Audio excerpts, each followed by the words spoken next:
Okay, so we're talking about careers. Hello, nice to meet you. Nice to meet you, Laura. Rachel, nice to meet you. Nice to meet you. Nice to meet you. Nice to meet you. That's Rachel, nice to meet you. Nice to meet you. I'm Sarah, nice to meet you. I'm Sarah, Nice nice to to meet meet you. you. Nice to meet you. Team Delta, the judges are ready to hear your solution.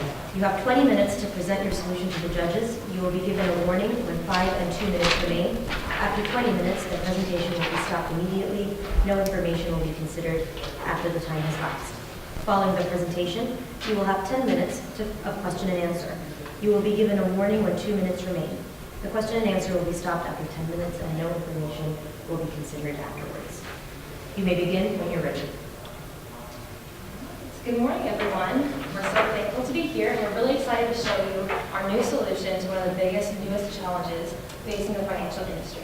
My name is Rachel. This is Sarah, Lauren, and Amit. They'll be talking to you guys today about some of the issues that you've approached with us with to challenge.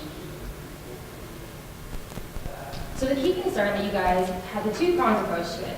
So it's who is our future client, and also what is our value proposition that we offer to that client. And this has 5 different aspects to it. So identifying the new client, attracting them, engaging them, serving them, and retaining them. But who is our new client? Meet Eddie.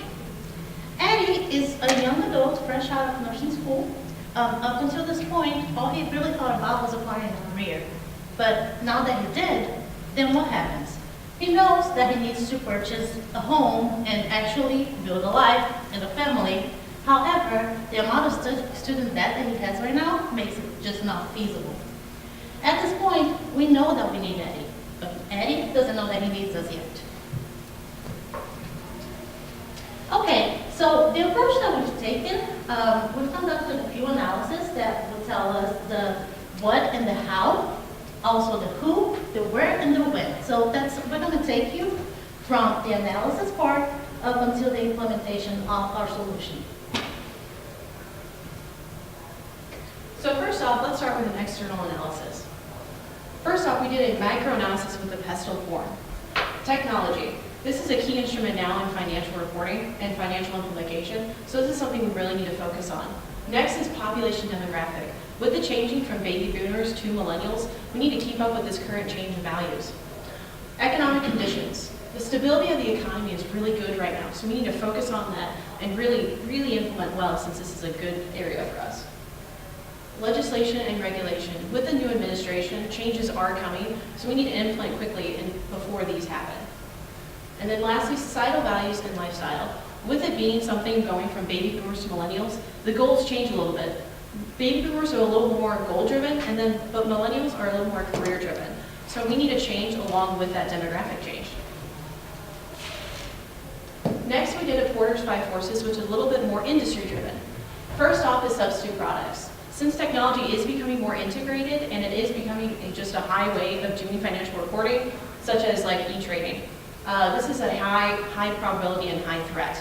Next off is buyer power. Since there are so many different areas you can go to, so besides Edward Jones, this is a high threat as well. New entrants. Because Edward Jones has its size is kind of a barrier to entry, this is not as big of a concern to us, that's why it's marked low. Next is supplier power. This is also low because the stock market is kind of available to everyone, and this has been a norm, so it's not something we're going to focus on. The last one is rival firms. This is something that we need to keep up and keep going to be able to keep up with their trends as well. So this is moderate. We need to keep up with Fidelity and E-Trade and their technology and advancements and catering to the millennials. Next, and after all those analyses, we have a moderate force applying to all of them, because we do need to adapt technologically while going from the baby boomers to the millennial shift. Next off will be Rachel talking about the external and internal analysis. All right, so now we're going to look at the SWOT analysis, which also looks at the external like she was talking about, but it's also looking at more focused on us, so our strengths and our weaknesses. So some of our strengths is that we've been doing this for a long time, 95 years, so we're used to adapting to new market challenges. We've been doing this for a while. Also, we're ranked pretty high in our weird standards such as investor satisfaction, and it focuses on working with small investors as well as big investors, which is a big thing for us. However, we do have some weaknesses, which is we do have some room for improvement with technology platforms. And And also our employee attrition growing, meaning some of our older employees are leaving the job industry. So opportunities for growth. So stable economic growth rate, product innovation and online presence becoming crucial. So if we recognize these key challenges soon and adequately address them, fitting with our core values, then if we do that, we could successfully be able to approach the new market. So some of the new threats. Obsolescence in the industry in the coming data age. So the new market is more lazy, they're more impatient, and they want convenient things.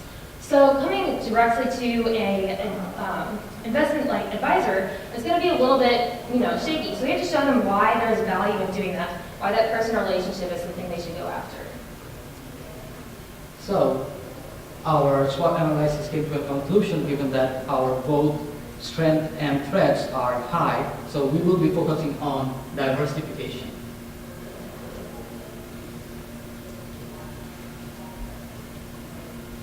Okay, so why isn't Eddie investing?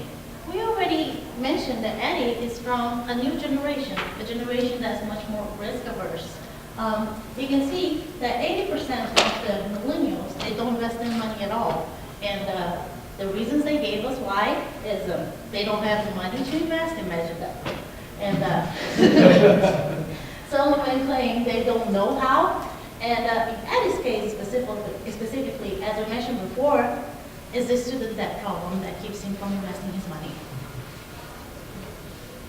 So, some takeaway points that we've taken from our analysis so far is that millennials are taking a huge part of our target market right now in the financial market. Okay, so our emphasis on serving diverse and non-traditional households is something that we really should be focusing on. As well as technology is such an important part right now that we have a lot of room for improvement on that. All right, so now that we've gone through the external factors and the analysis, we can identify the key success factors, or the areas we want to focus on to accomplish. We first want to successfully identify the future clients and their needs. Next off, we want to design innovative technological approach to attract them and draw them into Edward Jones. The next one is engaging them through education and going for the future clients as well, not just the millennials. The fourth one is employees are better suited to do this, so that means upping the training to more cater to this new approach. The last one is that Edward Jones really likes their meaningful relationships, so we need to keep retaining that and their core values of this. So here are all alternatives to this. Option one, robo-advising. This is an online wealth management system that is algorithm-based. The pros of this is that there's 24/7 availability, and it's also easy to understand, and it always is continuously updating. The cons of this, however, is that there is no human relationship aspect to it, and it kind of takes away Edward Jones's personal part of having a financial advisor. Also, it's really not in line with the company's core values, so this is something that is a problem with robo-advising. The next option is globalization. So this is physically expanding to other countries. The pros of this is we are diversifying by physically going to the different diversities out there. The cons of this, it means it could lose the personal relationship that Edward Jones has with their clients by expanding that big.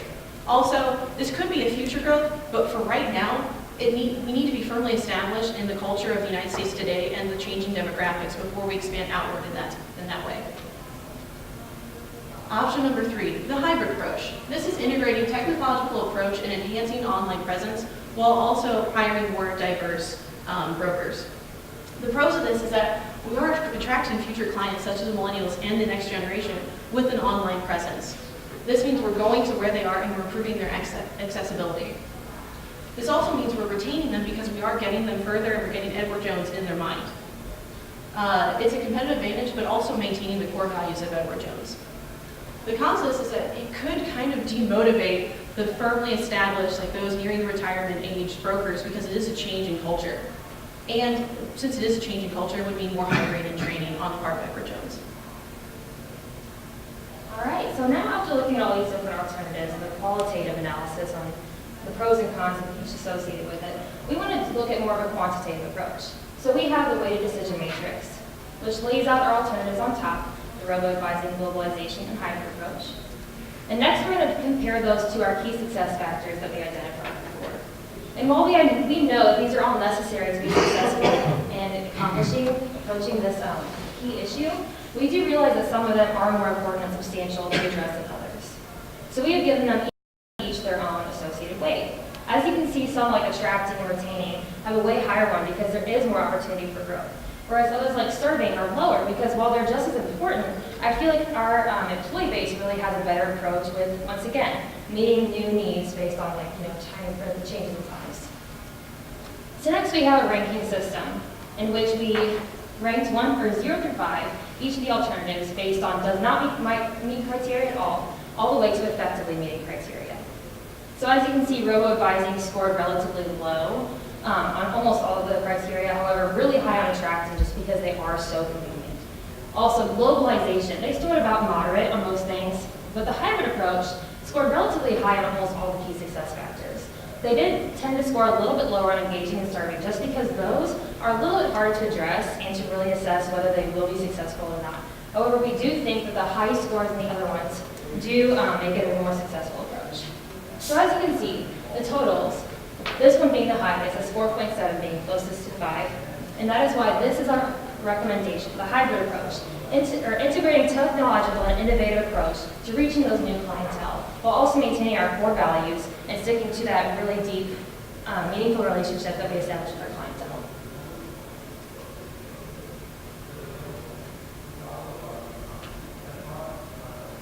Okay, so now let's get into how we can improve our technological environment.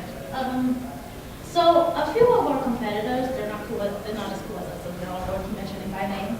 They do offer a few tools that our app currently doesn't, such as visual representation, a more self-service approach, so that if I'm somewhere, I can just go on my app and deal with all my financing without having to be face-to-face with an advisor.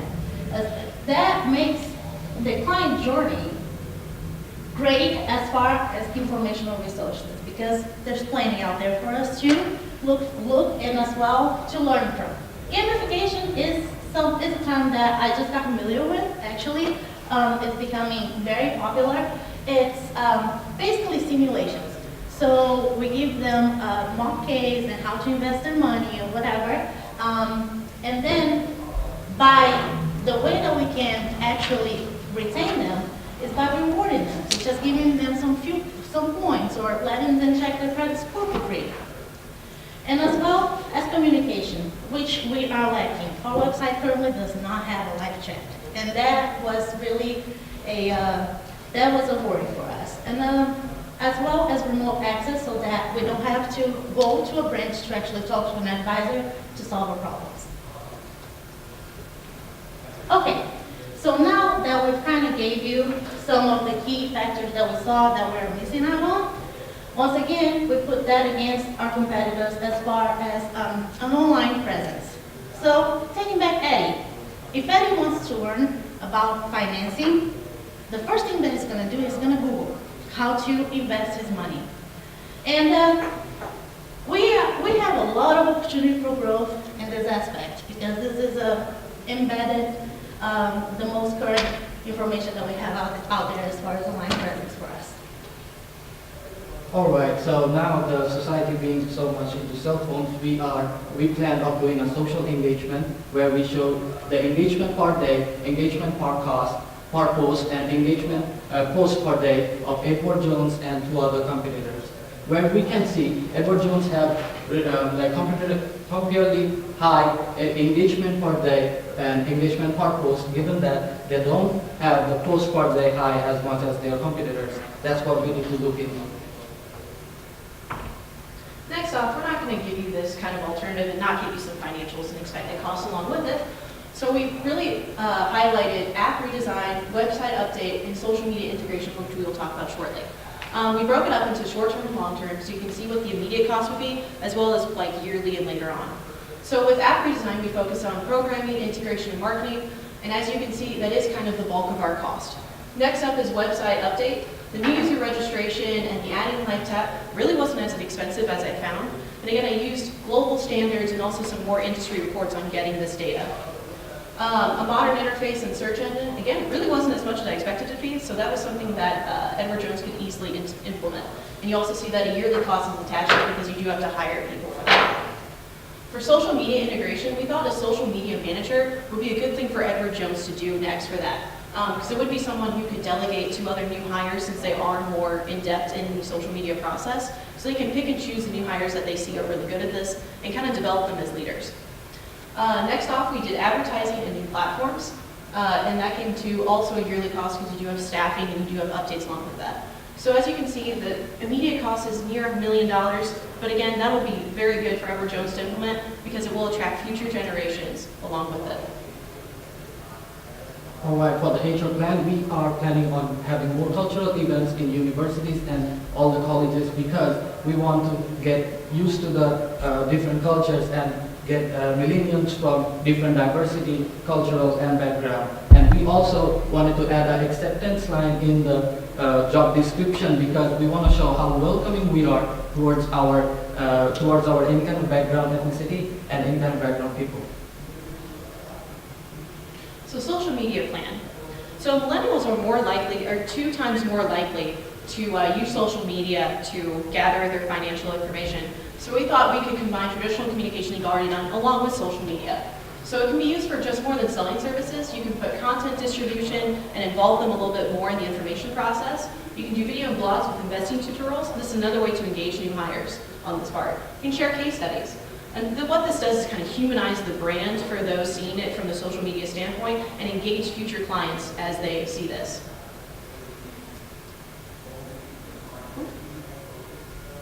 Social responsibility. So this is more of the part where we can engage future generations as well as give back to the community. So we can offer free or low-cost financial investing services to those in high school or college. And to segregate this and control those who can do this, we can use their EDU school email address to make sure that those are in school that are using this. Also, back to the gamification that Sarah mentioned, we can make investing fun for the younger generation so they get more involved early on and ingrate Edward Jones in their mind. So we can make future games that integrate investing ideas into it. This creates a relationship with future clients. All right, if you were Eddie, which of the office? Okay, if you were Eddie, which of the office would you be going, or would you prefer to go? Definitely something that is more welcoming and something more opening towards the millennials. That's what we are looking into. So now to kind of wrap that up, we do want to come back to social responsibility because we do think that attracting and also, attracting new millennials and the new clientele, they do have a really strong interest in social responsibility. A lot of people don't have interest in a firm that isn't taking care of the local culture, the environment, the people around them, and really caring about the clientele. So making sense of investment, you guys have that on your website. And so we want to talk about how we're really going to do that. So the first thing we're going to do is a generation initiative. So that's basically looking into the younger generations, and not even just the millennials, but also Gen Z. Also looking to the younger ones, so starting things in high school, starting things in college, so that by the time they finish college, instead of Eddie, they know how to invest. They know the importance of investing. They see the value in a financial advisor. Education across different languages and cultures. We kind of take for granted that we kind of understand the way our system works. People coming into this country might not have that same advantage. Educational resources online. So once again, when we want to find something out, we Google it. So we want to have that information ready so that people associate the trade with our business, Edward Jones. So now we want to show you the implementation timeline, which basically breaks things up between departments over short term and then into long term. So some of the few things that I want to highlight are, the first, in the short term, we're going to start with HR, which is redesigning the corporate culture like we mentioned before. And we're going to start the market research, really honing into what the target market is, and then auditing, creating the budget, of course. Some of the other things I wanted to mention are hiring focus on international experience, bilinguality, and diversity in recruiting and hiring. Compliance, adherence to core values and 2020 vision, implementing changes, suggesting improvements, and monitoring progress. That goes all the way throughout the entire process. And we're not just going to leave you alone, we're also going to do milestone reviews to keep with you during this initiative. So we're going to check up on, during the recruiting and hiring and the training and training development, to know that it's doing what exactly we set it out to do. And also we're going to check on the end of compliance to make sure that what we said we were going to do is what we actually did. And then we will check up on the end on the audit to make sure that it's all under budget. Okay, So with every investment, there's obviously some risks, but we are going to show you how to mitigate those risks. One of them is the obsolescence of investment advising. The probability, as you see, is fairly low, but the severity is moderate. However, we can mitigate that we can offer our clients low-cost alternatives. So that would relate to Eddie. So wrapping up on Eddie, we see that we walked him through the process of what we would like to do to help him, and now he knows his financial investment a little bit better, and he can go further in his future knowing that he has Edward Jones behind him to help him through the rest of his career. Thank you.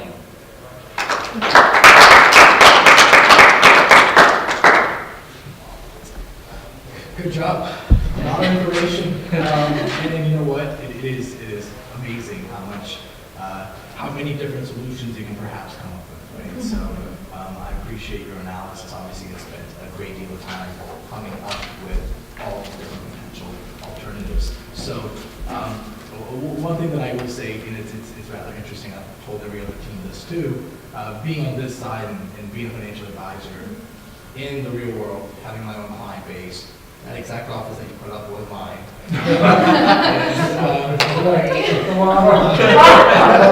That's me. No, just kidding. So, at the end of the day, it's rather interesting to be in the real world, and these are the issues that we're facing, and seeing potential solutions, and it kind of does put two and two together for us. So, good job with the analysis. I certainly appreciate it. A few questions. So, first off, will you put the cost slide again as far as building the technology? Go ahead. Sorry, I thought it would be a little quicker. That's okay. Anyways, so there, that slide right there. So $967,000. Yes. That sounds rather. So let's focus on the website piece right there, right? So perhaps maintaining it, that's probably accurate, but in my head, I was trying to put together all the people that, so human capital that's going to be needed as far as making this whole thing work. Now think about their salaries and all this. Yes. Was that included? The salary was included, and we also thought Edward Jones already could implement some of the people they already have. Because the IT people, maybe they have other things that they're interested in, and you haven't tapped into their full potential. Sure. So honestly, I put that in there just a little bit, but I didn't add as much as I should, because I thought Edward Jones should have the IT already established in there to be able to do this. And we certainly do. I think, if I'm not mistaken, I think that is the largest department at Jones. But nonetheless, I think when you're taking a look at the cost, Yeah. we do have to consider human capital, technology, physical resources that you may need. And I feel like that piece for that web page may be a little low, but that's just because it sounds like that may not be integrated fully. Well, sorry to interrupt, but we added the search engine optimization for $3,000, and that was for the short term, and definitely that adds up with the employee too, because search engines, when you need to work on the search engines, you need to have somebody to work on it, and you don't spend that money on the search engine though. So that's where we are lining up the employee with the work together. Okay. And honestly, we know that we're giving you just a rough estimate of it, so you can come in and we work together with you to show you to kind of make the budget a little bit more sound with the resources that you have. That way we can open it up together to make it two-way. And this is great, don't get me wrong, I just was trying to put two and two together. It was a little bit low. It was hard getting research on this because it is something that is case-by-case analysis. So I kind of got a range that I could find. So I have a quick on the next. Oh, yeah. A couple slides later, the milestone chart with stars on it. Yeah.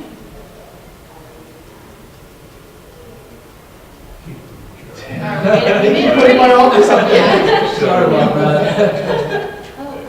Yeah, back. Okay. There we go. So Laura, I think you were talking about the third line compliance, Yes. and you said a milestone review at the end of compliance.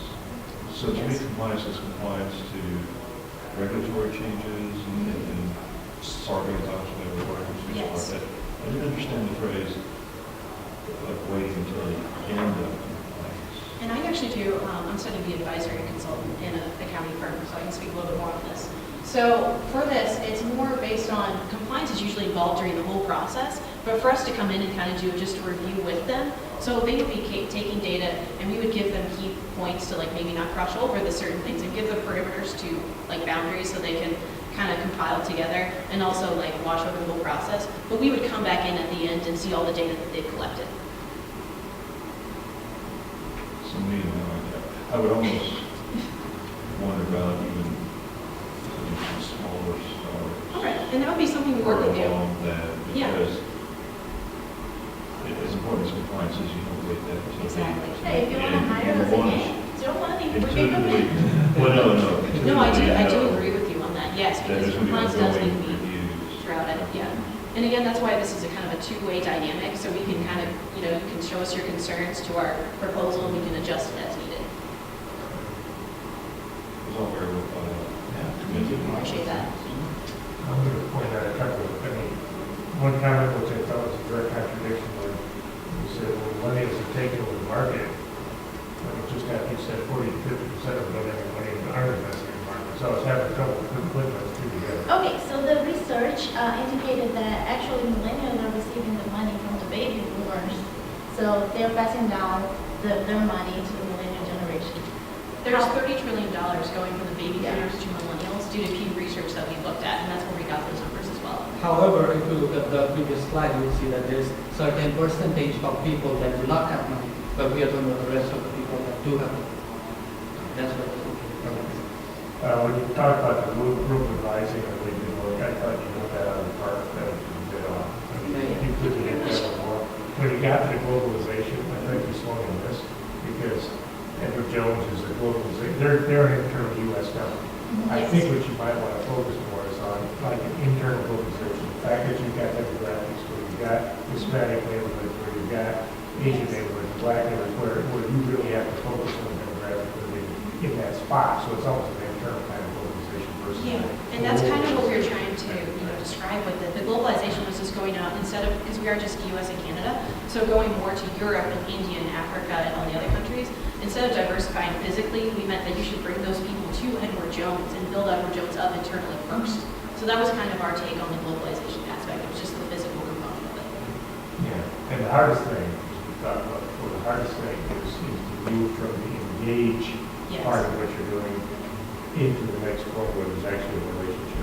Yes, and that's where Ahmed's HR component came in, because he really did address what we could do to retain those new hires. So you talked about a youth board, so you could establish leaders in the new hires, and then you could, like, you know, use them to promote the company.